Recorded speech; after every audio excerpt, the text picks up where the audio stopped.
Praise the Lord, ஹல்லேலூயா. கர்த்தர் நல்லவர், ஹல்லேலூயா.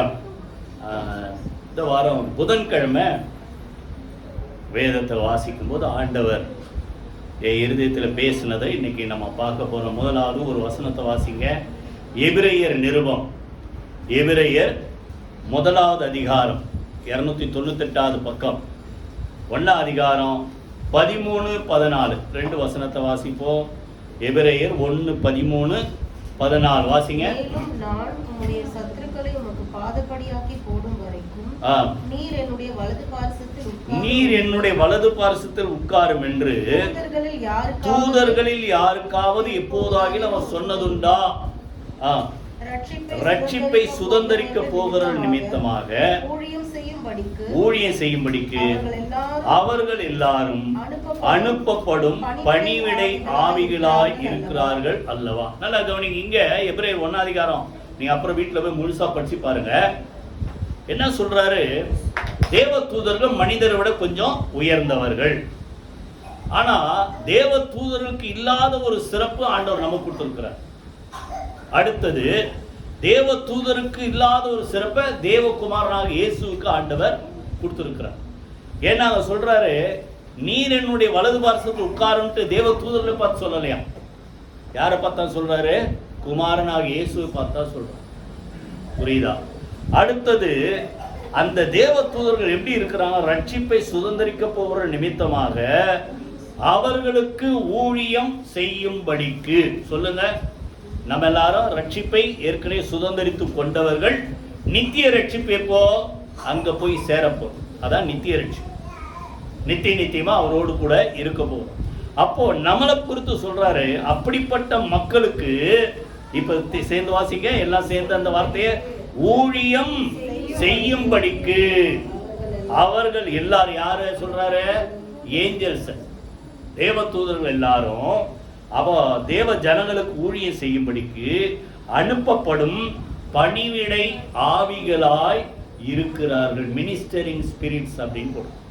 அப்போ ஏஞ்சல்ஸ் பார்த்தீங்கன்னா மனுஷனை விட பெரியவங்க. ஏன்னா மனிதர் அந்த சொல்றாரு, மனிதனை தேவ தூதர் 7ஆம் வசனத்துல இருக்கு பாருங்க, மனிதனை தேவ தூதரில் சற்று சிறியவனாக்கினீர். புரியுதா? அடுத்தது பார்த்தீங்கன்னா தேவனுடைய கிருபையினால் 9ஆம் வசனம் வாசிங்க.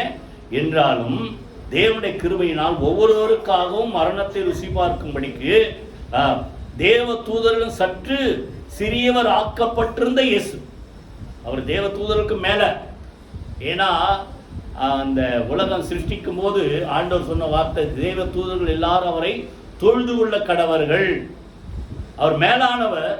ஆனா நம்ம எல்லாருக்காக இந்த சரீரத்துல வெளிப்பட்டு நமக்காக ரத்தம் சிந்தி மரித்து அந்த மரணத்தை ருசி பார்க்கும்படிக்கு அவர் தேவ தூதர்கள் கொஞ்சம் சிறியவராக்கப்பட்டு மனிதனாக பிறந்தார், நம்மளை போல. அதற்கு பிறகு அந்த மரணத்தை உத்தரித்து, புரியுதா, பாவத்தை சாபத்தை சாத்தானை ஜெயித்தது நிமித்தம் பின்னால் இருக்கு பாருங்க, அந்த சிறியவராக்கப்பட்டிருந்த இயேசு மரணத்தை உத்தரித்தது நிமித்தம், மரணத்தின் பாடுகளை அனுபவித்த நிமித்தம் மகிமையினாலும் கனத்தினாலும் முடிசூட்டப்பட்டதை காண்கிறோம். கைகளை வேதி கர்த்தர் சூத்திரமானுங்க. அப்போ மனிதர்கள் தேவ தூதரோட லெவல் கம்மிதான். ஆனா தேவ தூதருக்கு இல்லாத ஒரு பாக்கியம் மனிதர்களுக்கு கர்த்தர் கொடுக்கிறார். அப்படின்னால அதிலே பார்த்தீங்கன்னா 16ஆம் வசனம் கூட வாசிங்க. ஆதலால் அவர் தேவ தூதருக்கு உதவியாக கைவிடாமல் ஆபிரகாமின் சந்ததிக்கு உதவியாக கை கொடுத்தார். நல்லா கவனிங்க. என்ன பாருங்க, வசனத்தை அப்படி எடுத்தீங்கன்னா டக்குன்னு வச்சுக்கணும், இல்லைன்னா பார்க்கணும். இதான், ஏன்னா காதுல கேட்க ரொம்ப முக்கியம். அப்போ இங்க என்ன சொல்றாரு? தேவ தூதருக்கு உதவியா கை கொடுக்கல. புரியுதா? சிருஷ்டிப்பை பார்த்தா மனுஷன் உண்டாக்குற முன்னாடி தேவ தூதர்கள் உண்டாக்கப்பட்டார்கள். புரியுதா? அவங்க தான் எத்தனையோ ஆயிரக்கணக்கான லட்சக்கணக்கான வருஷங்களுக்கு முன்பாக சிருஷ்டிக்கப்பட்டவர்கள். ஏஞ்சல்ஸ் எல்லாம் யாரும் சொல்லுங்க? தேவனால் சிருஷ்டிக்கப்பட்டவர்கள். இன்னும் சொல்லப்போனா சாத்தானே அவரால் சிருஷ்டிக்கப்பட்டவன் தான். எசேக்கியேல் 28 அதிகாரத்தில் நீங்க பாத்தீங்கன்னா, நீ என்ன செய்ய, சிருஷ்டிக்கப்பட்ட நாளிலே நீ அபிஷேகம் பண்ணப்பட்ட ஒரு கேரு அப்படின்னு. அப்போ ஏஞ்சல்ஸ் எல்லாம் ஆண்டவர் தான் சிருஷ்டித்தார். அடுத்தது, இப்போ ஏஞ்சல்ஸும் பாவம் செஞ்சாங்க. சாத்தான் லூசிபர் என்ன செஞ்சான்? மேட்டிமை நிமித்தம் என்ன செய்தான், தேவனுக்கு விரோதமாக எழும்பும் போது அவங்க கூட இருந்த சப்போர்ட்ல இருந்து அவனை ஃபாலோ பண்ண ஒரு சில 1/3 தூதர்கள் என்ன செய்தார்கள், கீழே தள்ளப்பட்டார்கள். இப்போ மனுஷ பாவம் செய்யறதுக்கு முன்னாடி யார் பாவம் செஞ்சது சொல்லுங்க? தேவ தூதர்கள் லூசிபர் மூலமா என்ன செஞ்சாங்க, பாவம் செஞ்சாங்க. அடுத்தது மனுஷன் சிருஷ்டிக்கப்பட்டான், மனுஷன் என்ன செஞ்சான் சொல்லுங்க, பாவம் செஞ்சான். எத்தனை புரியுதா? ஏதேன் தோட்டத்துல எல்லாத்தையும் சாப்பிடு, ஆனா இந்த ஒண்ணு மாத்திரம், நன்மை தீமை அறியத்தக்க கனியை மாத்திரம் என்ன செய்யாத, சாப்பிடாத அப்படின்னா எதை வேணான்றோம் அது மேலதான் ஆசை வரும். இவர்கள் என்ன செய்தார்கள், கீழ்ப்படியாமல் என்ன செய்த, வாங்கி சாப்பிட்டார்கள், பாவம் உள்ள பிரவேசித்தது. இப்போ அவர்கள் தேவனை விட்டு துரத்தி அடிக்கப்பட்டார்கள், விளக்கப்பட்டார்கள். அப்ப ஏஞ்சல்ஸும் தேவனை விட்டு தூரம் போனாங்க, மனிதர்களும் தேவனை விட்டு தூரம் போனாங்க. ஆனா திரும்பி பரலோகத்துல சேர்த்து கொள்ளும்படி யாருக்காக திட்டம் போட்டாரு? ஏஞ்சல்ஸ்க்காக திட்டம் போடல. அதான் தேவ தூதருக்கு உதவியா கை கொடாமல் ஆபிரகாமின் சந்ததியாக மனிதர்களுக்கு உதவியாக தேவன் கை கொடுத்து ரட்சகரை இந்த உலகத்துல பிறக்க வைத்து, அந்த ரட்சகராக இயேசு இந்த உலகத்திலே நமக்காக சொல்லுங்க சிலுவையில என்ன செய்தார், ரத்தம் சிந்து மரித்து அடக்கம் பண்ணப்பட்டு 3ஆம் நாள் உயிரோடு எழுந்து நமக்கு நித்திய ரட்சிப்பை என்ன செய்தார் சொல்லுங்க, உண்டாக்கினார். கைகளை வைத்து கர்த்தரை ஸ்தோத்திரம் பண்ணுவோமா? இதெல்லாம் அந்த எபிரேயர் 1 அதிகாரம் 2 அதிகாரம் நல்லா அழகா ஆண்டவர் எழுதி வச்சிருக்கிறார். சரியா? இப்போ அந்த ஏஞ்சல்ஸ் மூலமா ஆண்டவர் நமக்கு என்னென்னலாம் செய்யறார், அதான் முக்கியம். பணிவிடை ஆவின்னு பார்த்தோம்ல, அவங்க என்னென்னலாம் நமக்கு பணிவிடைன்னா அதுக்காக நம்மளை அப்படியே ஒரு பெருமை வந்துடக்கூடாது, புரியுதா? ஆண்டவர் நமக்கு அது மாதிரிலாம் முதல்ல ஏற்கனவே சொன்ன, சின்ன பிள்ளைன்னா கூட என்ன செய்யுங்க, அவங்கள அசட்டை பண்ணாதீங்க. அந்த பிள்ளைக்குரிய தேவ தூதர்கள் பரமபிதா சமூகத்தில் எப்போது என்ன செய்கிறார்கள், தரிசிக்க. ஒரு சின்ன பிள்ளையா இருந்தா கூட அந்த பிள்ளைக்குன்னு ஒரு ஏஞ்சல் ஆண்டவர் அப்பாயிண்ட் பண்றார், பாதுகாக்கும்படி, உதவி செய்யும்படி, புரியுதா? இப்படி இந்த தேவ தூதர்கள் மூலமா நமக்கு என்னென்னலாம் நடக்குது அதான் இன்னைக்கு பார்க்க போறோம். பைபிள்ல பாத்தீங்கன்னா தூதன் இருக்கும், தூதனானவர்னு இருக்கும். தூதனானவர் வேற, தூதன் வேற. நல்லா புரிஞ்சுங்க. தூதனானவர் ஒரு சில இடத்துல பாத்தீங்கன்னா அது யாரை குறிக்கும்னா ஆண்டவராக இயேசுவை குறிக்கும். தூதனானவர் அவர் மனிதனா பிறக்க முன்பாக ஆதியிலே அவர் தேவனோடு கூட இருந்தார். அப்படித்தானே போடுது. ஆதியிலே சொல்லுங்க, வார்த்தை இருந்தது, அந்த வார்த்தை தேவனிடத்திலிருந்து, அந்த வார்த்தை தேவனாய் இருந்தது, அவர் அங்க இருந்தார். அப்புறம் தேவகுமார் என்ன செய்தார், நமக்காக பாடுபட்டு மரிக்கும்படி மனிதனா பிறந்தார். புரியுதா? அப்போ தேவ தூதனானவர் அப்படி. இன்னைக்கு நம்ம எதை பார்க்க போறோம், தேவ தூதன் நமக்கு என்னென்னலாம் செய்யறாங்க. அந்த தேவ தூதனுக்கு ஆண்டவர் எப்படி ஆர்டர் கொடுக்கிறார், கட்டளை கொடுக்கிறார். 103ஆம் சங்கீதம் எழுங்க. 103ஆம் சங்கீதம் 19 யாரோ ஒருத்தர் வாசிங்க. 103:19. கர்த்தர் வானங்களிலே தமது சிங்காசனத்தை ஸ்தாபித்திருக்கிறார், அவருடைய ராஜ்யம் சர்வத்தையும், ராஜரீகம் சர்வத்தையும் ஆளுகிறது. வானத்துல சிங்காசனம் போட்டு உட்கார்ந்து இருக்கிறார், எல்லாத்தையும் ஆளுகை செய்யறார். அவர் அங்கிருந்து என்ன செய்யறாரா, கர்த்தர் சொல்றார் எப்படி, 20 கர்த்தருடைய வார்த்தையை கேட்டு அவருடைய வசனத்தின்படி செய்கிற பலத்த சௌரியவான்களாகி அவருடைய தூதர்களே அவரை ஸ்தோத்திரியுங்கள். அப்ப ஏஞ்சல்ஸ் என்ன செய்யறாங்க, தேவனுடைய வார்த்தையை கேட்டு அதன்படி செய்வதற்கு இங்க உலகத்துல இறங்கி வந்து என்ன செய்யறாங்க, கிரியை செய்யறாங்க. எத்தனை பேர் புரியுதா? அவர் ஆளுகை செய்யறாரு, அங்கிருந்து ஏஞ்சல்ஸ் அனுப்புறாரு, அவங்க என்ன செய்யறாங்க, அவருடைய வேலையை செய்யறாங்க. என்ன வேலை, நீங்க ஜெபம் பண்ணா உங்களுக்காக அங்கிருந்து கர்த்தர் கட்டளை கொடுப்பார். அப்படிதானே 91ஆம் சங்கீதத்தில் அப்படிதான் பார்த்தோம். உன் வழிகள் எல்லாம் உன்னை காக்கும்படி சொல்லுங்க, உனக்காக தம்முடைய தூதருக்கு கட்டளை இடுகிறார். அவர்கள் உன்னை தங்கள் கைகளில் என்ன செய்தார்கள், பாதம் கல்லில் இடராதபடிக்கு ஏந்தி கொண்டு போவார். இப்ப புரிஞ்சிச்சா? அப்ப நீங்க ஒரு ஜெபம் ஒரு இடத்த விட்டு கிளம்பி போறீங்கன்னா உங்களை காக்கும்படி என்ன கட்டளை வருது, அங்கிருந்து சர்வத்தை ஆளுகிற தேவன் ஏஞ்சலுக்கு கட்டளையிட போறாங்க. உங்க பேரை சொல்லி இவங்க கூட போய் என்ன செய், பாதுகாப்பு கொடு. புரியுதா? அதெல்லாம் சொல்றாரு பாருங்க, நல்லா புரியுற மாதிரி. அது துதியுங்கள், கர்த்தருக்கு பிரியமானதை செய்து அவர் பணிவிடைக்காரராய் இருக்கிறவருடைய சர்வ சேனைகளே, அதான் ஏஞ்சல்ஸ், அவருடைய பணிவிடைக்காரர். அப்போ அந்த பணிவிட ஆண்டவர் யாருக்காக அதிகமா நம்ம சொல்லி வச்சிருக்கிறார் சொல்லுங்க, வாயத்தில் சொல்லுங்களேன், எனக்கா? சொல்லுங்க வாயை திறந்து. உங்களுக்காக ஆண்டவர் அப்படிப்பட்ட தேவ தூதர்களை என்ன செய்கிறார் சொல்லுங்க, அனுப்பி இருக்கிறார். அதனாலதான் பாத்தீங்கன்னா தேவன் என்ன செய்ய, இயேசு கிறிஸ்து வனாந்தரத்திலே 40 நாள் என்ன செய்தார் சொல்லுங்க, சோதிக்கப்பட்ட. மத்திய 4 அதிகாரத்துல அங்கேயே வருது, கல்லெல்லாம் பசியா இருக்கும்போது கல்லெல்லாம் அப்பமாக்கி சாப்பிட்டுங்க. அடுத்தது இந்த 91 வசனத்தையும் அவன் சொல்லிடுறான், அந்த மேல உப்பெருகையிலேருந்து என்ன செய்யுங்க, குதிச்சிருங்க.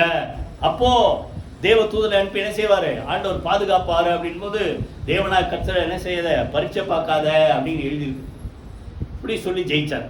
அடுத்தது நீ என்னை பணிந்து கொண்டால் உலகத்திற்கு எல்லாம் மகிமை ராஜ்யத்தை மேன்மை என்ன செய்வேன் நான் உங்களுக்கு கொடுப்பேன்னா, அங்கே வசனத்தை சொல்றாரு, உன் தேவனாக கர்த்தர் ஒருவருக்கே ஆராதனை செய்து அவர் ஒருவரை மாத்திரம் பணிந்து கொள்வாயாக என்று எழுதியிருக்கு. இப்படிலாம் ஜெயிச்ச உடனே அங்க மத்திய 4 அதிகாரம் 11 வசனத்துல போட்டிருக்கோம், அப்பொழுது தேவ தூதர்கள் அவருக்கு வந்து என்ன செய்தார்களாம், பணிவிடை செய்தார்கள். கைகளை வைத்து கர்த்தர் ஸ்தோத்திரம். புரியுதா? அப்போ இயேசு மனிதனா இந்த உலகத்திலே நமக்காக பிறந்தார், சாத்தானுடைய சதி திட்டங்களை எல்லாம் முறியடித்தார். அப்ப அவருக்கு உதவி செய்யும்படி, பணிவிடை செய்யும்படி ஏஞ்சல்ஸ் அவரை தேடி வந்தார். அப்ப அதே போல மனிதனா பிறந்த ஒவ்வொருவருக்கும் ஆண்டவர் தேவ தூதர்களை என்ன செய்கிறார் சொல்லுங்க. எவ்வளவு பெரிய பாக்கியம் இல்லை? நம்மலாம் வந்து எத்தனை கோடி கொடுத்தாலும் அப்படிப்பட்ட பாதுகாப்பு பெற முடியும், பின்னால் பார்ப்போம், முடியாது. உலகத்துல நிறைய பிரிவு வச்சிருக்கு, இசட் பிரிவு, அந்த பிரிவு, இந்த பிரிவு, அது அதுக்கு ஏற்ற மாதிரி அத்தனை சோல்ஜர்ஸ் இருப்பாங்க, துப்பாக்கியோட வச்சிருப்பாங்க. புரியுதா? ஆனா இதை விட பெரிய பாதுகாப்பு ஆண்டவர் தம்முடைய தூதர்களை அனுப்பி நம்மளை என்ன செய்கிறார் சொல்லுங்க, பாதுகாக்கிற. என்னென்னலாம் தேவதூதர் நிறைய இருக்கு பேர், கேப்ரியேல், மிகாவேல், அடுத்தது சொல்லுங்க ரஃபாயேல், ஆட்ரியேல், நிறைய பேர். இப்போ அவங்க என்ன நமக்கு உதவி செய்யறாங்க அப்படின்றத இன்னைக்கு முதல்ல பார்க்க போறோம். முதலாவது லூக்கா 1 அதிகாரம், சீக்கிரமாக முடிச்சிடுவோம், யூத் மீட்டிங் இருக்கிறதால. லூக்கா 1:19 யாராவது வாசிங்க. லூக்கா 1:19 வாசிங்க. தேவதூதன் அவனுக்கு பிரதியுத்தரமாக, நான் தேவ சன்னிதானத்தில் நிற்கிற கேப்ரியேல், அந்த ஒரு தன்னுடைய பேரை சொல்றார், நான் கேப்ரியேல், தேவ சமூகத்தில் நிற்கிற கேப்ரியேல் என்னும் என்பவன் உன்னுடனே பேசும், உனக்கு இந்த நற்செய்தியை அறிவிக்கும் அனுப்பப்பட்டு வந்தேன். கைகளை வைத்து கர்த்தரை ஸ்தோத்திரம் பண்ணுங்க. சகரியாவுக்கு ஆண்டவர் தம்முடைய தூதனை அனுப்பி பேசுறார். என்ன அனுப்புறாரு? நற்செய்தி. வாயத்திர சொல்லுங்க, குட் நியூஸ். அப்போ கேப்ரியேல் என்ற தேவ தூதனுக்கு ஆண்டவர் கொடுத்த பிரதானமான எல்லாம் நிறைய வேலை இருக்கும், நற்செய்தி அறிவிக்கிற ஒரு தேவ தூதன். கைகளை வைத்து கர்த்தரை ஸ்தோத்திரம். என்ன நற்செய்தி? உனக்கு பிள்ளை இல்ல, எத்தனையோ வருஷமா நீ என்ன செய்யற, வேண்டுதல் செய்து கொண்டே இருக்கிற, உன் வேண்டுதல் கேட்கப்பட்டது, மலடியா இருக்கிற உன் மனைவி போட்டிருக்கா, உன் மனைவியாக எலிசபெத் உனக்கு ஒரு 13 வசனத்துல இருப்பாருங்க, ஒரு குமாரனை பெறுவாள், அவனுக்கு யோவான் என்று பெயரிடுவாயாக. அப்போ நல்ல செய்தி, அந்த குடும்பத்துக்கு ஒரு நல்ல செய்தி. வாயத்தில் சொல்லுங்க, அந்த குடும்பத்துக்கு சொல்லுங்களேன். என் குடும்பத்துக்குன்னு சொல்ல மாட்டீங்களா? அந்த குடும்பத்துக்கு, எந்த குடும்பத்துக்கு? என் குடும்பத்துக்கு ஒரு நல்ல செய்தியை கர்த்தர் கொடுக்கும்படி தேவ தூதனை அனுப்பி கர்த்தர் என்ன செய்கிறார்? மகிழ பண்ணுகிறார். அவன் பிறப்பு அர்த்தம் கொடுறான், அவன் பிறப்பின் நிமித்தம் அநேகர் என்ன செய்வாங்க, அவன் பிறக்கிறதால அநேகர் சந்தோஷப்பட்ட அந்த குடும்பத்துக்கு எவ்வளவு சந்தோஷம். புரியுதா? அப்ப நல்ல செய்தியை சொல்லுகிற ஒரு அந்த பணிவிடை யாருக்கா? கேப்ரியேல் என்கிற தூதன். அதுக்கப்புறம் பாத்தீங்கன்னா இப்படிலாம் இருக்குன்றார். பின்னால அதே ஏஞ்சல் என்ன பண்றாரு, இன்னொருத்தருக்கு தரிசனம் ஆறார். பாருங்க இப்போ 26 வசனம், அதே லூக்கா 1:26 வாசிங்க. எனக்கு இப்படி 26 மாதத்திலே அதே கேப்ரியேல் என்னும் தூதன் கலிலேயாவில் உள்ள நாசரேத் என்னும் ஊரில் தாவீதின் வம்சத்தானாகிய யோசேப் என்கிற நாமமுள்ள புருஷனுக்கு நியமிக்கப்பட்டிருந்த ஒரு கன்னிகை இடத்திலே தேவனாலே அனுப்பப்பட்டான். அந்த கன்னிகையின் பேர் மரியாள். இப்போ முதல்ல சகரியாவுக்கு தரிசனமாறார். உன் மனைவி வயசானாலும் பரவாயில்ல, ஒரு பிள்ளை பெறுவா, ஆண் பிள்ளை பெறுவா, அவனுக்கு என்ன செய், யோவான் என்ன செய்யணும், பேரிடணும். அதற்கு பிறகு கிட்டத்தட்ட பார்த்தீங்கன்னா எப்போ 6 மாசம் கழிச்சு, அதனால அந்த சொல்லும்போது சொல்றார், உன் இனத்தாலாகி எலிசபெத் கர்ப்பம் தரிக்கிறாள், மலடி என்ன சொல்லப்பட்டவளுக்கு இது என்ன மாசம்? 6வது மாசம். அப்ப 6 மாசம் கழிச்சு அதே கேப்ரியேல் யாருக்கு வராரு? கன்னி மரியாள்கிட்ட வந்து பேசுறார். புரியுதா? வந்து என்ன சொல்றாரு, ஸ்திரீகளுக்குள்ளே நீ ஆசீர்வதிக்கப்பட்டவள், கிருபை பெற்றவளே, கர்த்தர் உன்னோடு கூட இருக்கிறார். அப்போ தேவ தூதன் அவளை நோக்கி, மரியாளே பயப்படாதே, நீ தேவனிடத்தில் கிருபை பெற்றாய். 31 வாசிங்க. இதோ நீ கர்ப்பவதியாகி ஒரு குமாரனை பெறுவாய், அவருக்கு இயேசு என்று பெயரிடுவாயாக. அவருடைய பிறப்பை குறித்து சொல்ற, அவர் பெரியவரா இருப்பார். அவர் யாருடைய குமாரன்? உன்னதமானவருடைய குமாரன் எனப்படுவார். கர்த்தராகிய தேவனுடைய பிதாவாகிய தாவீதின் சிங்காசனத்தை அவருக்கு கொடுப்பார். இதெல்லாம் சொல்றார். கன்னிகையா இருக்கிற, புருஷனை அறியல, என்கேஜ்மெண்ட் தான் ஆயிருக்கு, கல்யாணம் ஆகல, உனக்கு ஒரு பிள்ளை பிறக்கும் போது அவருக்கு என்ன பேர் வைக்கணும்? இயேசுன்னு பேர் வைக்கணும். அவர் பெரியவரா இருப்பார், அவர் உன்னதமானுடைய குமாரன் எனப்படுவார். அப்ப இந்த மாதிரி பயம் வந்துச்சு, நான் கல்யாணமே ஆகலை, எனக்கு எப்படி பிள்ளை பிறக்கும்? இது எப்படி ஆகும்? 34 சொல்றாங்க அந்த அம்மா தேவதூதனை நோக்கி, இது எப்படி ஆகும்? புருஷனை அறியேனேன் போது அப்பதான் சொல்றாரு, உன்னதமானுடைய பலம் உன்மேல் நிழலிடும், பரிசுத்த ஆவி உன்மேல் வரும், அப்பொழுது உன்னிடத்தில் பிறக்கும் பரிசுத்தம் உள்ளது, தேவனுடைய குமாரன் எனப்படும். கைகளை வைத்து கர்த்தரை ஸ்தோத்திரம். பாருங்க, அப்ப 2 பேருக்கு நற்செய்தி உள்ள பிறக்க போது. சகரியா இயேசுவுக்கு சகரியாவுக்கு சொன்னது, யோவான்ட்டு பிறப்பான், இயேசுக்கு முன்னோடினா ஒரு என்ன சொல்றது, இந்த முன்னாடிலாம் போவோம் பைலட் அப்படின்னும், பயணியர், அவங்க அதை போல இருப்பான். இதற்கு பிறகு மரியாள்கிட்ட பேசுறாரு, உங்க சொந்தக்காரங்கள ஒரு அம்மா இருக்கு தெரியுமா, வயசானவங்க, அவங்க இப்ப கர்ப்பத்தை எப்படி ஆகுன்னா, தேவனால கூடாத காரியம் ஒன்றும் இல்லை, அவ்வளவு வயசான அந்த அம்மாவுக்கு பிள்ளை பிறக்க போது, அதை போல புருஷன் இல்லாமலே உனக்கு தேவனாலே ஒரு புள்ள உண்டாகும். ஏன்னா பாவம் இல்லாத ஒரு ரட்சகர் இந்த உலகத்துல உன் வயிற்றுல என்ன செய்வார் சொல்லுங்க, பிறக்க. அது ஒரு நல்ல செய்தி. பிறந்த பிறகு ஒரு நல்ல செய்தி. லூக்கா 2ஆம் அதிகாரத்துல 10ஆம் வசனத்துல என்ன சொல்றாரு சொல்லுங்க, இதோ சகல ஜனங்களுக்கும் உலகத்தில் வாசிங்க 2:10, இதோ எல்லா ஜனத்துக்கும் மிகுந்த சந்தோஷத்தை உண்டாக்கும் நற்செய்தி.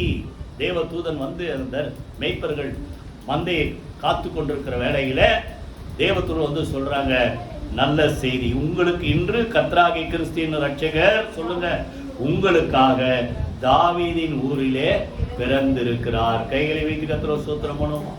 நல்லா கவனிங்க, இந்த நல்ல செய்தி அறிவிக்கிற தேவ தூதர் பேர் என்ன சொல்லுங்க, கேப்ரியேல். இன்னும் ஒரு காரியம்,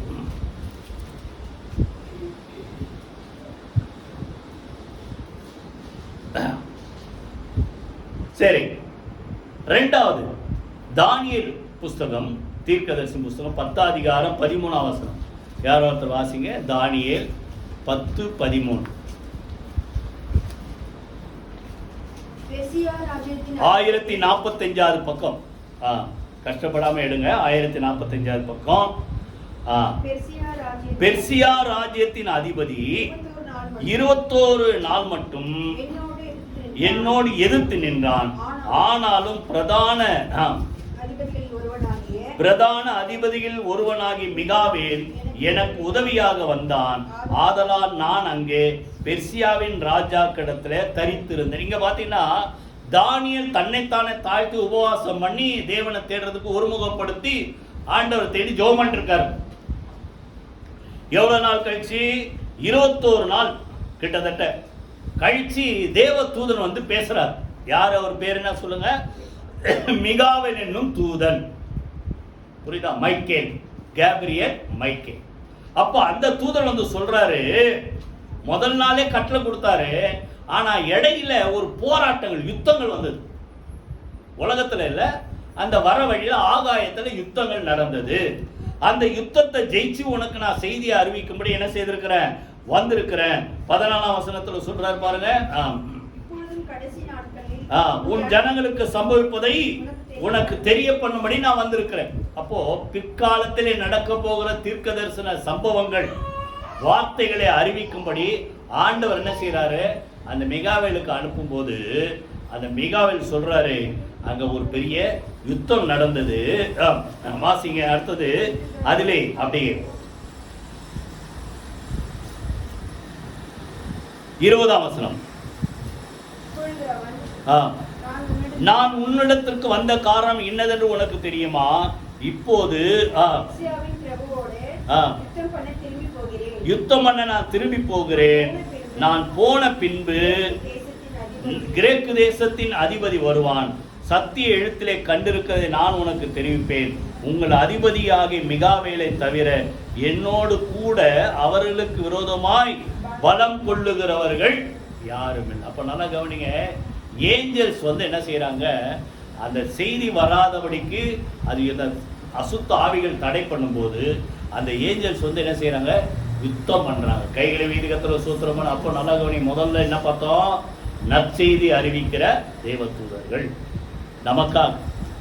ரெண்டாவது, நமக்காக சொல்லுங்க வாய் திறந்தாங்க. யுத்தம், வானத்துல யுத்தம் நடந்தாலும் யாருக்காக யுத்தம்? தானியலுக்காக தான் யுத்தம். அவனுக்கு ஒரு ஆண்டவர் மெசேஜ் அனுப்புறாரு, அது போக முடியாத தடையா இருக்குது. அப்ப அந்த தடை நீக்கும்படி அங்க என்ன செய்யறாங்க, யுத்தம் பண்றாங்க. மிகாவேல் தூதன் சப்போர்ட்டா இருந்து யுத்தம் பண்றாங்க. புரியுது? அப்போ நல்லா கவனி, யுத்தம் பண்ணுகிற தேவ தூதர்கள். இந்த தேவ தூதர்கள் அங்க மாத்திரம் அல்ல, இங்கேயும் நமக்காக என்ன செய்வார்கள்? வாய்த்தர சொல்லுங்க, யுத்தம் செய்வார்கள். கைகளை வீட்டு கத்துற சூத்திரம் பண்ணுங்க. இப்போ ஒரு சம்பவத்தை வாசிக்க போறோம். 2 நாளாகமம் 32ஆம் அதிகாரம் 20-21. 2 நாளாகமம் 32ஆம் அதிகாரம் 20ஆம் வசனம் 21ஆம் வசனம். நல்லா கவனிங்க, அது சுருக்கத்தை நான் சொல்றேன். அசிரியா ராஜாவாகிய சனகெரிப், புரியுதா, அவன் ரப்சாக்கே என்ற ஒரு சேனாதிபதியை அனுப்பி அந்த இஸ்ரவேல் தேசத்தை பிடிக்கணும், யூதா தேசத்தை பிடிக்கணும் அப்படின்ட்டு திட்டம் போட்டு மிரட்டி எல்லாம் பேசுறான். இந்த மிரட்டுதலை கேட்டு அந்த எசேக்கியா ராஜா, ஏசாயா தீர்க்கதரிசி எல்லாம் என்ன செய்யறாங்க, தேவனுடைய ஆலயத்துல போய் கர்த்தரை நோக்கி என்ன பண்ணாங்க, ஜெபம் பண்ணாங்க. அதான் அந்த சம்பவத்தினுடைய ஆரம்பத்தை சொல்றேன். இது நிமித்தம், இப்போ வாசிங்க, புரிஞ்சுக்கிட்டு வாசிங்க. இது நிமித்தம் ராஜாவாகிய எசேக்கியாவும் ஆமோசின் குமாரனாகிய ஏசாயா தீர்க்கதரிசியும் பிரார்த்தித்து வானத்தை நோக்கி, தேவனை நோக்கி என்ன செய்தார்கள், அபயம் விட்டார்கள். ஆண்டவரே உதவி செய்யுங்க. அசிரியான்றது அன்னைக்கு இருந்த ராஜாக்கள் ஒரு பெரிய ராஜா, புரியுதா? இஸ்ரேல் சின்ன தேசம், புரியுதா? அதை விட பெருசு எகிப்து, அப்புறம் சீரியா, சீரியாவுக்கு மேல பெருசு எது, அசீரியா. அப்போ அவ்வளோ பெரிய ஒரு ராஜா இந்த நாட்டை நான் அழிக்க போறேன் அப்படின்ட்டு சொல்லும் போது தேவனை நோக்கி என்ன செய்தார்கள் சொல்லுங்க, அபயமிட்டார்கள். இப்ப நல்லா உங்களுக்கு விரோதமா யார் எழுப்பினாலும், புரியுதா, நீங்க சதி ஆலோசனை பண்ணாதீங்க. யாரை நோக்கி கூப்பிட? வாய்த்தர சொல்லுங்களேன். தேவனை நோக்கி என்ன செய்தார்கள் சொல்லுங்க, அபயம். 18ஆம் சங்கீதத்துல கர்த்தரை நோக்கி என்ன செய்த, அபயமிட்டேன், என் கூக்குரல் அவருடைய செவிகளில் போய் ஏறிட்டு. அப்ப தேவனை நோக்கி கூப்பிடுங்க, கர்த்தர் கேட்டு கிரீஸ். பின்னால் என்ன சொல்றாரு கவனிங்க, அந்த கூக்குரலை கேட்டு 21 வாசிங்க. அப்பொழுது கர்த்தர் ஒரு தூதனை அனுப்பினார், அவன் அசீரியருடைய ராஜாவின் பாளையத்தில் உள்ள சகல பராக்கிரமசாலிகளையும் தலைவரையும் சேனாதிபதிகளையும் அதம் பண்ணினான். அப்படியே சனகரிப் செத்த முகமாய் தன் தேசத்திற்கு திரும்பினான். அங்கே அவன் தன் தேவனுடைய கோவிலுக்குள் பிரவேசிக்கிற போது அவருடைய கர்ப்ப பிறப்பான சிலர் அவனை பட்டயத்தால் வெட்டி போட்டார்கள்.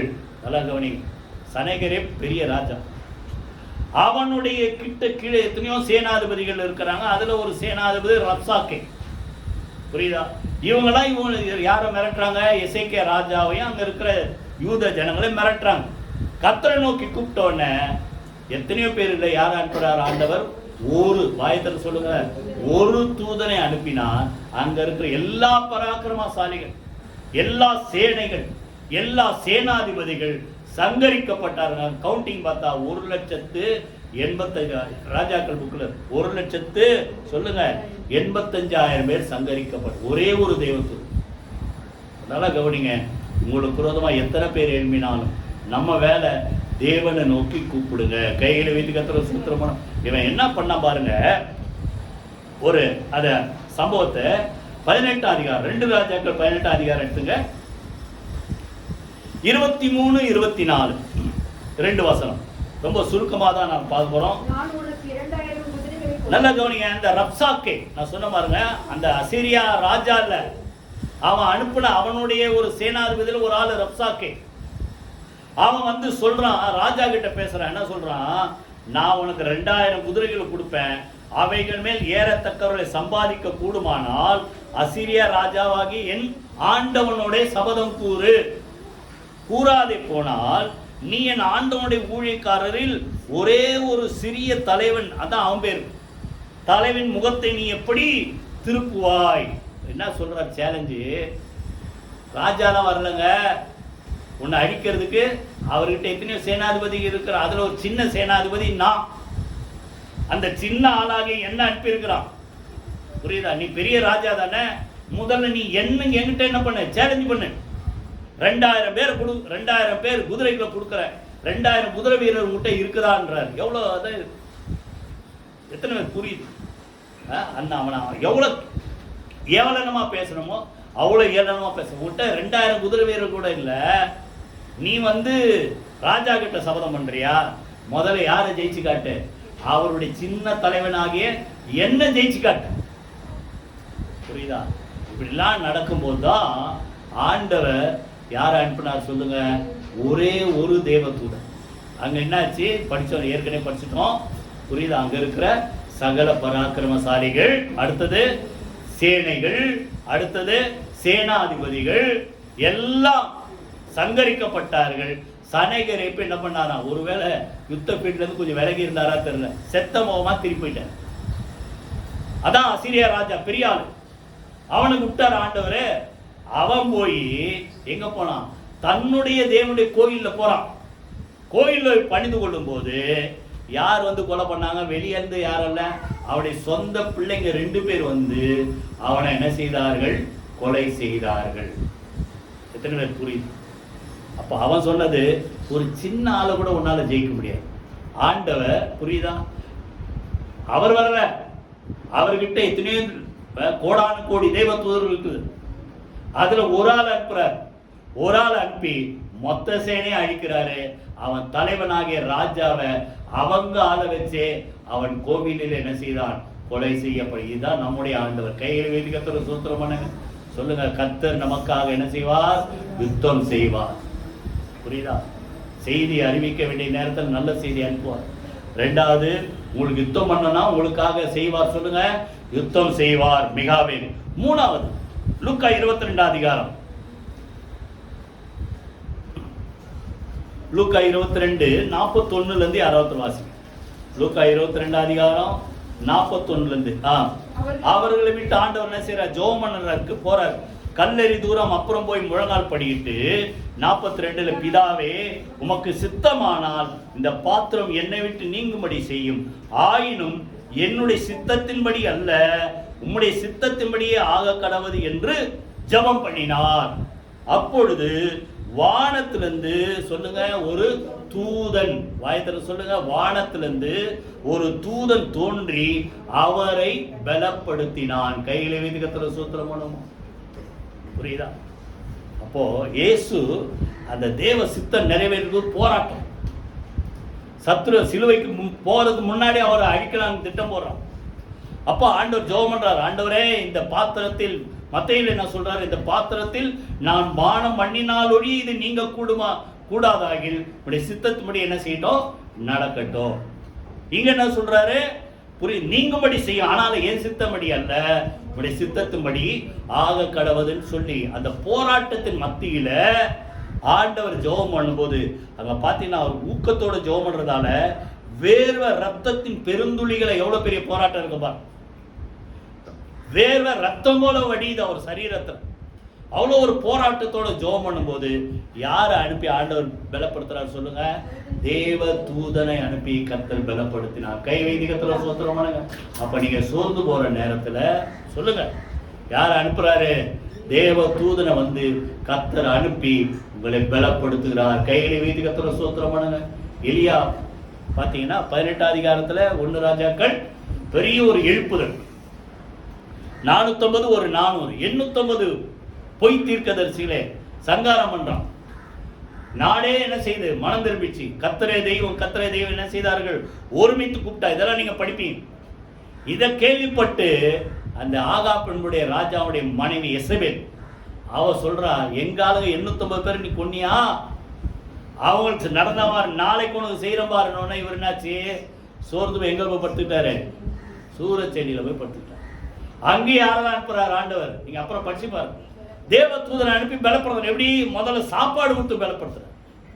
எந்திரி, போஜனம் பண்ணு, நீ பண்ண வேண்டிய பிரயாணம், செய்ய வேண்டிய வேலை நிறைய இருக்குது. எத்தனை பேர் புரியுது? அப்ப நல்லா கவனிங்க. எந்த வகையிலே நீங்கள் பலவீனப்பட்டு போயிருந்தாலும் சொல்லுங்க, எந்த வகையிலே நீங்கள் சோர்ந்து போயிருந்தாலும் கர்த்தர் தம்முடைய தூதனை அனுப்பி உங்களை பலப்படுத்துவார். கைகளை வைத்து கர்த்தர் சோத்திரமானமா. சோர்ந்து போகிறவனுக்கு சொல்லுங்க, அவர் பலன் கொடுக்கும். சத்துவம் இல்லாதவனுக்கு சொல்லுங்க, சத்துவத்தை என்ன செய்கிறார்? பெருக செய்கிறார். போல ஆண்டவருக்கு ஒரு போராட்டம் வருது. இப்போ ஆண்டவரே பலப்படுத்தும்படி ஒரு தேவ தூதனை அனுப்பலாம். உங்களுக்கு அதிகமா அனுப்ப மாட்டார சொல்லுங்க. அதுக்கு பிறகுதான் அவரை பலப்படுத்தின உடனே அவர் தைரியமா ஆயிடுச்சு போறார். இப்போ பின்னால பார்த்தீங்கன்னா அவர் புறப்பட்டு போறதை குறித்து அது இதுல வாசிக்கலாம். யோவான் எடுங்க, யோவான் 18 அதிகாரம் எடுங்க. அது பெரிய சம்பவம். சுருக்கமா சொல்றேன். அந்த கெத்செமனே தோட்டத்தை குறித்து போட்டிருக்கோம். பின்னால சொல்றாரு, 4ஆம் வசனம் வாசிங்க. அவங்களாம் தேடி வராங்க, பிடிக்க வராங்க. இயேசு தமக்கு நேரிட போகிறது எல்லாவற்றையும் அறிந்து எதிர்கொண்டு போய், இப்போ நம்மளை பிடிச்சி சிலுவையில் அறைய போறாங்க தெரிஞ்சிச்சு.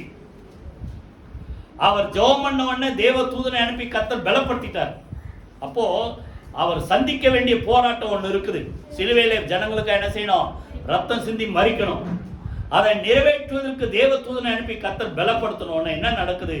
எதிர்கொண்டு போனார். கைவேதி கர்த்தர் சோத்திரமான போடுக்கா.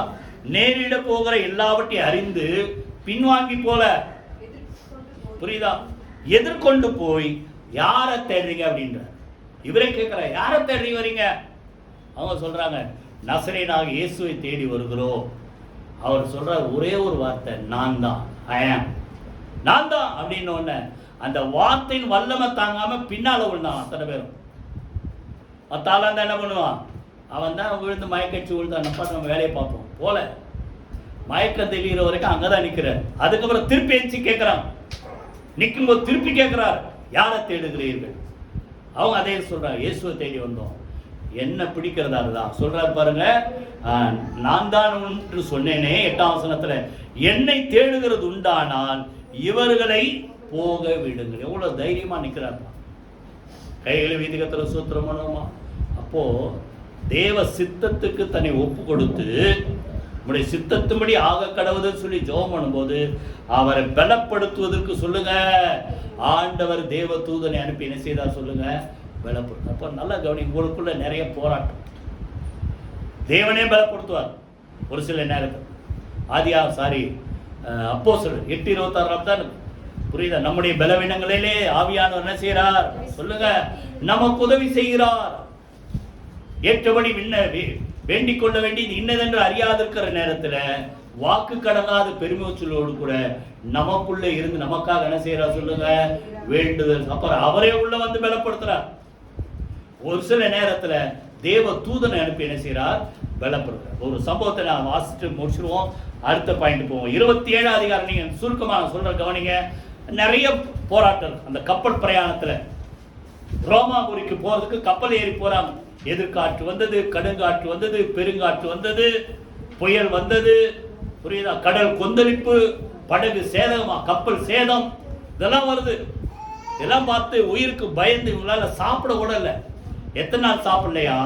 14 நாள் சாப்பிடல. அப்புறம் அந்த அதிகாரம் 27 அதிகாரம் படிச்சுப்பாரு. சுருக்கமா அந்த பாயிண்ட்டை மாத்திரம் சொல்றேன். 14 நாள் சாப்பிடாம இருக்கும்போது அந்த முந்தின ராத்திரில தேவ தூதனை அனுப்பி ஆண்டவர் பவுல் கிட்ட பேசி பலப்படுத்துற. என்னது? பவுலே, நீ என்ன செய்யாத, பயப்படாத. இந்த கப்பல் செய்த என்ன நடந்தாலும் பரவாயில்ல, நான் உன்னை அனுப்ப எங்க சித்தமா இருக்கிறேன், ரோமுக்கு அனுப்ப உனக்கு நான் உன்னை அனுப்ப சித்தமா இருக்கிறேன். நீ அங்க பத்திரமா என்ன செய்வ, போய் சேருவ அப்படின்னு சொன்ன உடனே தான் அவன் சொல்றான், நீங்க தைரியமா இருங்க, என்ன செய்யுங்க, சாப்பிடுங்க. 14 நாள் சாப்பிடாம இருக்கிறீங்க. ஏன்னா நம்ம நிச்சயமா ரோமாபுரிக்கு போய் சேருவோம். ஏன்னா எனக்கென்று ஒரு தேவ தூதனை கர்த்தர் அனுப்பி என்னோடு கூட பேசி அங்க இருக்கும் பாருங்க. என்ன செய்ய 20ஆம் வசனத்திலிருந்து 25 வரைக்கும் படிச்சு பாருங்க.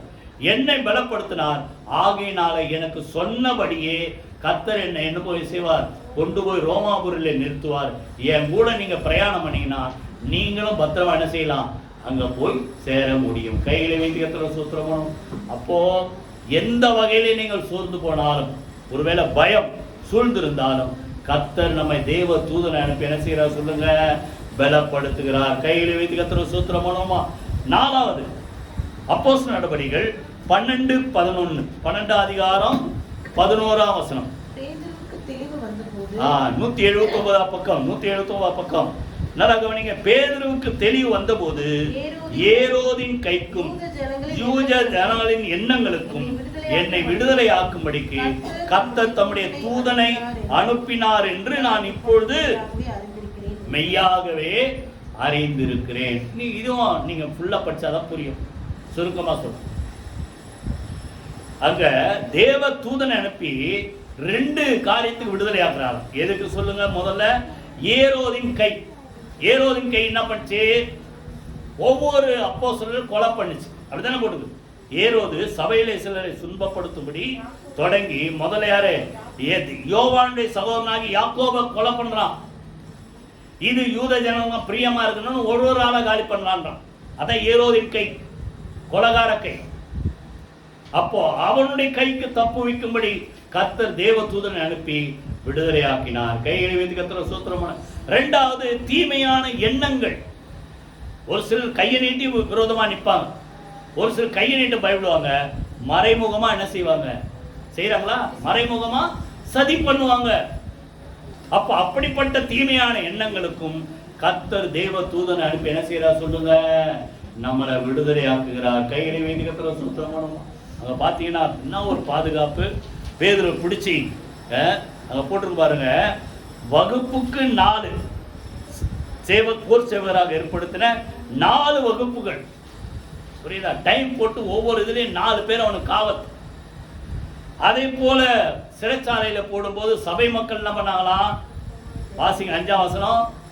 அப்படியே 12:5 பேதுரு சிறைச்சாலையிலே காக்கப்பட்டிருக்கையில் சபையார் அவனுக்காக சொல்லுங்க தேவனை நோக்கி என்ன செய்றாங்க?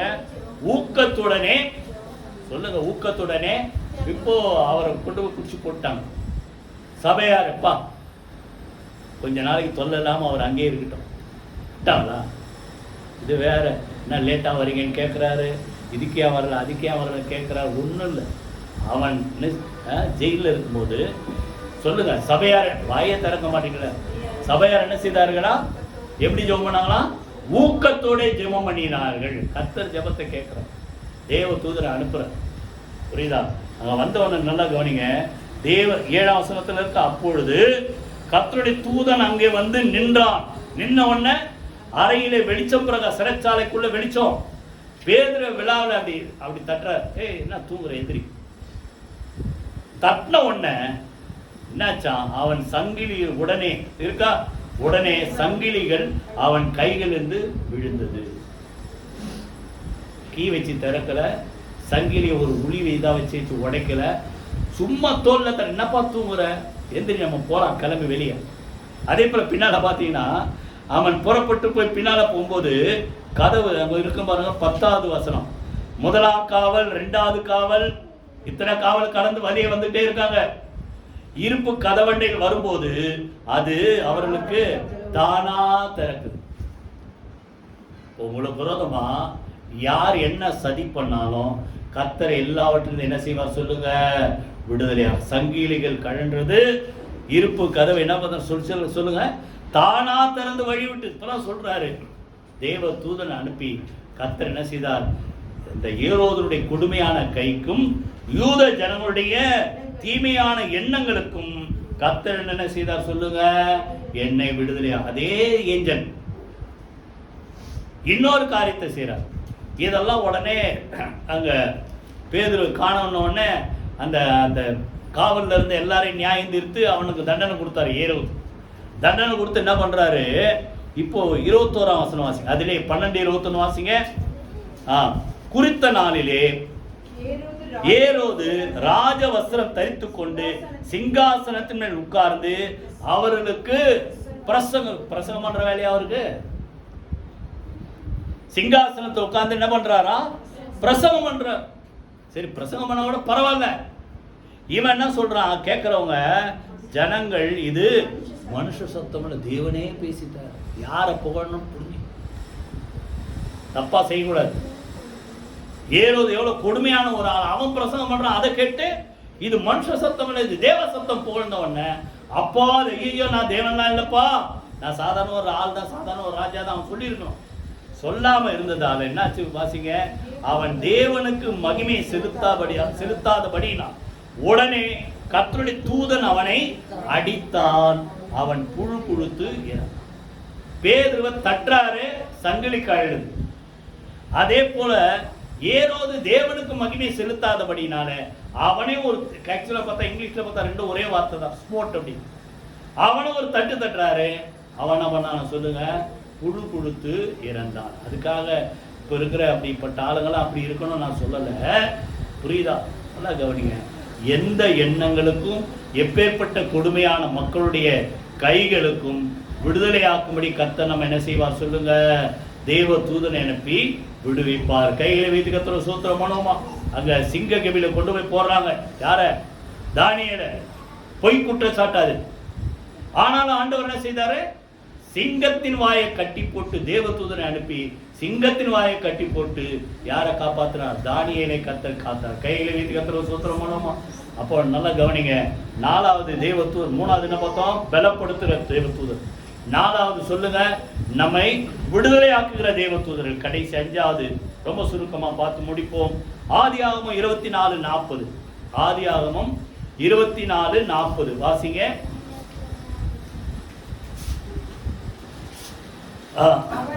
27வது பக்கம். நான் வழிபடும் கர்த்தர் என் உன்னோடே தம்முடைய தூதனை அனுப்பி உன் பிரயாணத்தை வாய்க்க பண்ணுவார். என் இனத்தாரிடத்திலும் என் தகப்பன் வீட்டிலும் நீ என் குமாரனுக்கு ஒரு பெண்ணை கொள்வாய். கைகளை வைத்து கர்த்தரை ஸ்தோத்திரம் பண்ணுங்க. இது நீங்க ஆதியாகமம் 24 அதிகாரம் முழுசா படிச்சா நல்லா புரியும். இதெல்லாம் படிச்சாதான், சும்மா நான் மேலோட்டமா பாயிண்ட்டை தான் சொல்ல முடியும், இவ்வளோத்தையும் படிக்க முடியுமா? இப்ப முடியாது. ஆபிரகாம் அந்த எலியேசர் என்ற தன்னுடைய ஊழியக்காரனை கூப்பிட்டு, இந்த தேசத்துல கானானிய ஸ்திரீகள்ல நான் இப்போ எனக்கு பையன் ஈசாக்குக்கு பெண் கொள்ளக்கூடாதுன்னு, என்னுடைய தேசம் சீரியா தேசத்துல எங்க வம்சத்துல அப்படிப்பட்ட ஆட்கள் அங்க இருக்கிறாங்க, நீ அங்க போய் ஒரு பெண் என்ன செய்யணும், கூட்டு வரணும். பெண் வரலன்னா என்ன பண்றது? ஈசாக்கு கூட்டுமே காய்ச்சாதான் பெண்ணு கொடுப்பான்னு என்ன பண்றது? அதெல்லாம் தேவையில்ல, நீ போய் அங்க நில்லு. ஆண்டு அது பின்னால் முன்னாடி சொல்றாரு, 7ஆம் வசனத்தை நீங்க படிச்சா அதேதான். நீ அங்க போய் நில்லு, அங்கிருந்து என் மகன் ஈசாக்குக்கு ஒரு பெண்ணை கொண்டு வரும்படி கர்த்தர் என்ன செய்வாரா சொல்லுங்க, தம்முடைய தூதனை உனக்கு முன்பாக அனுப்புவார். கைகளை வைத்து கர்த்தரை ஸ்தோத்திரம் பண்ணுங்க. அப்ப நல்லா கவனிங்க. பொன் பாக்குறீங்க, மாப்பிள்ளை பாக்குறீங்க, இல்ல வேற என்ன பார்த்தாலும், உங்க குடும்பத்தின் காரியமா இருந்தாலும் சரி, உங்க வேலை விஷயமா, வியாபார விஷயமா, இல்ல படிப்பு விஷயமோ, எதிர்கால விஷயம் எதுவா இருந்தாலும் சரி, கவனிங்க. நீங்க ஒரு காரியத்தை ஆரம்பித்தா அதை சக்சஸா முடிப்பதற்கு கர்த்தர் தம்முடைய, சொல்லுங்க வாயத்திலிருந்து, தூதனை அனுப்பி, அங்க என்ன போட்டுருக்கு 40ஆம் வசனத்துல, காரியத்தை என்ன செய்வார் சொல்லுங்க, வாய்க்க பண்ணுவார். கையில வீட்டு கர்த்தரை ஸ்தோத்திரம். அதான் அந்த எலியேசர் போய் நின்ன உடனே ஜெபம் பண்றார். எந்த பொண்ணப்பா தேடுறது?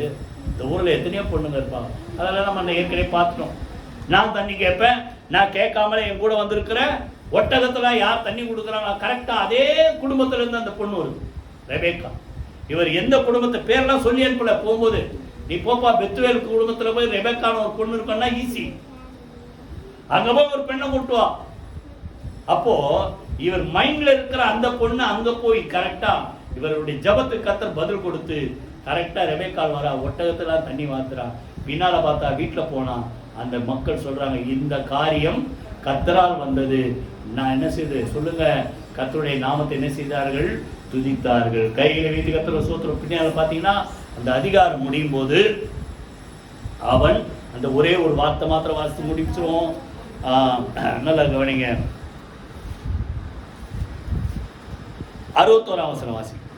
அப்பொழுது ரெபேக்காலும் அவள் வேலைக்காரிகளும் எழுந்து ஒட்டகங்கள் மேல் ஏறி அந்த மனிதனோட கூட போனார்கள். ஊழியக்காரன் ரெபேக்காலை அழைத்து கொண்டு போனான். கையில் வைத்து கர்த்தரை ஸ்தோத்திரம். சொன்ன வேலை என்னது, நீ போ, என் மகன் ஈசாக்குக்கு ஒரு பெண்ணை நீ அழைத்து கொண்டு வரணும். அதான் கட்டளை. அதற்கு உதவி செய்யும்படி ஆண்டவர் என்ன செய்வார், உன் கூட ஒரு தூதனை அனுப்புவார், அவர் வழியெல்லாம் வாய்க்க பண்ணுவார், கரெக்டா நீ கொண்டு வருவ. சொன்னபடியே கர்த்தர் தூதனை அனுப்பினார். அங்க தூதன் எங்க நின்று பேசினானா இல்ல, மறைமுகமா இருந்து தூதன் கிரியை செய்தபடினால அவன் சொன்னபடியே ரெபேக்காலை ஈசாக்குக்காக என்ன செய்தார் சொல்லுங்க, அழைத்து கொண்டு வந்தான். அப்போ நீங்க உங்க குடும்பத்துல எந்த காரியம், ஆண்டவரே இந்த காரியத்தை வாய்க்க பண்ணுங்கன்னு சொல்லணும்னா கர்த்தர் தூதனை அனுப்பி தம்முடைய ஜனங்களுக்கு காரியத்தை என்ன செய்வார் சொல்லுங்க, வாய்க்க பண்ணுவார். எல்லாரும் எழுந்து கர்த்தரை ஸ்தோத்திரம் பண்ணி ஜெபம் பண்ணுவோம். ஹல்லேலூயா. அனுப்பப்படும் பணிவிடை ஆவிகளாக ரட்சிக்கப்பட்ட ஜனங்களுக்கு, நித்திய ரட்சிப்பை சுதந்திரத்துக் கொள்ள போகிற தேவ ஜனங்களுக்கு ஆண்டவர் அப்படிப்பட்ட தேவ தூதர்களை அனுப்பி இருக்கிறார். ஹல்லேலூயா. எல்லாரும் கர்த்தரை ஸ்தோத்திரம் பண்ணுவோம். முதல்ல சொல்லுங்க, நற்செய்தி அறிவிக்கிற சொல்லுங்க. உங்க குடும்பத்துக்கு ஒரு நல்ல செய்தியை கர்த்தர் தூதனை அனுப்பி கொண்டு வருவார். இரண்டாவது சொல்லுங்க, உங்களுக்காக யுத்தம் பண்ணுகிற தேவ தூதர்கள். மூணாவது, சோர்ந்து போற நேரத்துல உங்களை பலப்படுத்தி தேவ சித்தத்தை நிறைவேற்ற உதவி செய்கிற தேவ தூதர்கள். நாலாவது சொல்லுங்க, எந்த தீமையான எண்ணமா இருந்தாலும், எப்பேற்பட்ட கொடுமையான மக்களா இருந்தாலும் அவர்கள் கையிலிருந்து நம்மளை விடுவிக்கிற தேவ தூதர்கள்.